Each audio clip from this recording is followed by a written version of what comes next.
Hello and welcome to this first episode of my Working with Work series.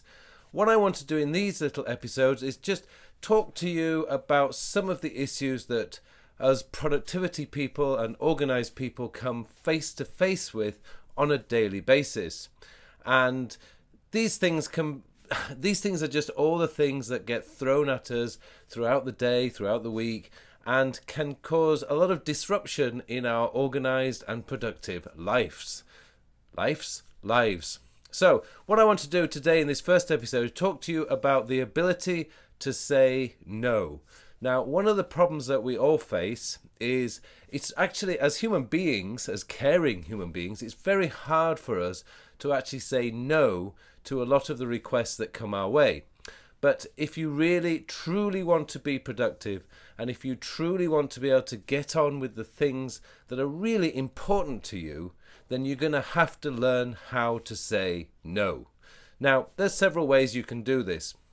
One of my favorite ways of saying no is just say, look, I'm really sorry, but I've got a lot on at the moment, and I really don't think that I can actually do this thing that you want me to do in a timely manner or by the time you want me to do it.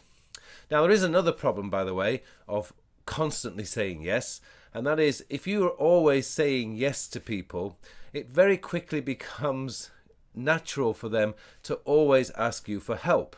Now, if you're helping them always with their work, the problem is you're not doing your work. Now, at the end of the year, a lot of companies like to do their evaluations, employee evaluations, and if you've spent most of the year doing work for your colleagues and not your own work, that's not going to help your evaluation, but it certainly helps your colleagues' evaluation, and that's not really fair. Now, there are other things that you should be aware of is when people email you late at night and are sort of hinting that they need a reply immediately. I strongly suggest you do not get into the habit of replying immediately. One of the best tricks I have is, as most of you know from some of the episodes I've used, I use Newton Mail from time to time. And Newton Mail has this wonderful feature where you can delay sending the email. And what I usually do is I delay the send until 8:30 the following day. So even if I have time to do it the night before, I will just set the delay so that the email gets sent at around about 8:30 the next morning. This prevents people from thinking that I'm available 24 hours a day. You do not want to create that sort of atmosphere around you. You want to be able to suggest to people, yeah, hey, I've got a life, and enjoy that life. So if you have an email functionality, and I think Gmail actually has this functionality so that you can actually delay sending your reply, then I strongly recommend doing that. I'm never impressed by people who, when I receive email and I see that they've sent it at 4 a.m. in the morning or 1 a.m. in the morning, I just think, what sad people that they're still working at that time of the day. Hey, come on, guys. We got to take a break sometimes.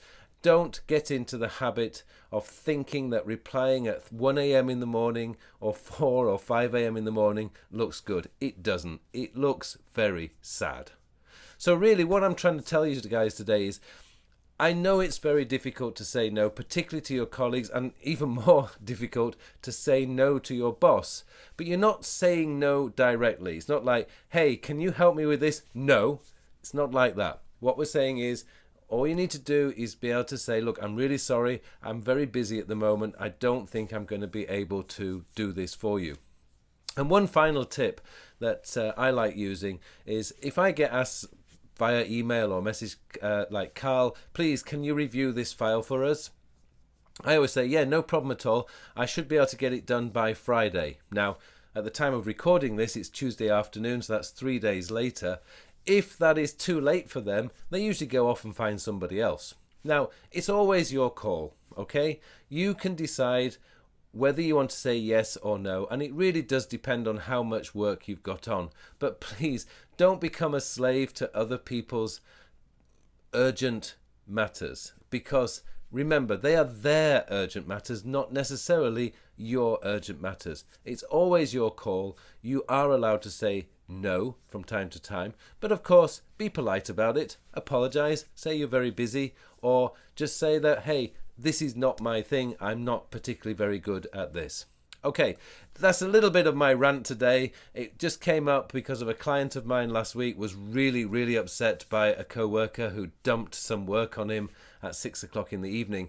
And, I just felt very strongly that we have got to take control of what we're working on, what's important to us, and we shouldn't be afraid to say no to other work that comes our way. We are, after all, very busy. We want to be productive, and we want to work on the things that we enjoy working on, the things that are really important to us, like our family, our own personal career development. All these issues come into it. You have to decide what's important to you. Okay, I've had my say.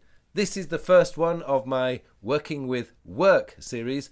Hopefully I've given you some tips on that, given you some food for thought. And if you have any questions about how I say no, because I've actually got quite good at it these days, please leave a comment in the comment section below and I'll be more than happy to answer your questions. Thanks for watching, and I hope you're getting a lot out of this channel. See you in the next episode.